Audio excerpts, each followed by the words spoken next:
Okay, today we're going to be tying a sulfur dry fly. This will be a size 16. It's on a Dairiki number 310, which is a straight ring eye. I already have my 8/0 yellow thread started on the hook shank wrapped back to the bend. That's where we're going to attach our tail. It's going to be a couple fibers of this kind of a light brown color rooster hackle, probably more of a ginger.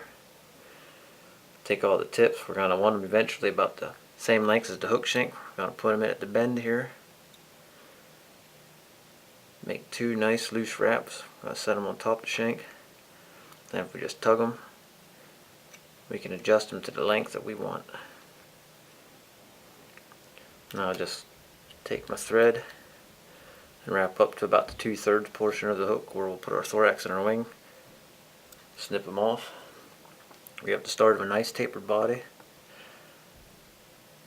And for the body, it will be a goose bite, sulfur orange. Take the tip of it, lay it against the hook shank, and make some nice light wraps back towards the bend. And I say light wraps because if you do it too hard, you're liable to cut the bite with your thread. Now when we get to the back, I'm going to take my thread and go underneath this tail to help pick these fibers up and splay them out a little bit. And I'll take one more wrap here with my thread hanging about right at my hook point. Now I'm going to take my hackle pliers, put them at the end of this bite, and we're going to start wrapping the body. Going to make one wrap around, and I'm going to come behind my thread. And the next time I make a wrap, it's going to end up ahead of my thread. Now I'm going to take my thread, put that around the bite, and I'll take a wrap of my bite, move my thread. Every time I'm laying this thread where the next bite turn is going to take place, so this bite will actually cover the thread.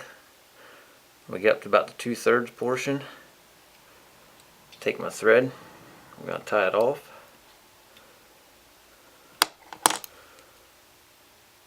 Snip that piece off there, lock it down, tie back a little bit, smooth that out a little. And I'll take a little bit of dubbing, put that on the thread. This is sulfur orange as well, number 33 fly rate. I'm just going to make a nice little dubbing ball right there. I'm going to bring my thread back ahead of that. Now we're going to take a piece of natural done CDC. I'm going to take my CDC fiber, I'm going to stroke it so I get a tip about like this. Take the feather and get out to the tip, and we'll lay it on this hook shank, and we're going to tie it in right on top. Two nice wraps right there. We're going to pull the rest of this portion of it back. We're going to make a couple wraps right in front of it. Now we're going to snip it off. And I see that stem in there. We'll snip that out of there as well. Now all these other hackle fibers are going to bend back. And we're just going to lock them in with the others. We'll trim them up later. Now to finish it off, we're just going to take a little bit more of this dubbing, spin it onto the thread. We're going to pull the wing back. We're going to dub cup in front of it. We're going to wrap it around it. We're just going to smooth this out here in front. Take another wrap around. Now we'll just whip finish, make a nice even head right here.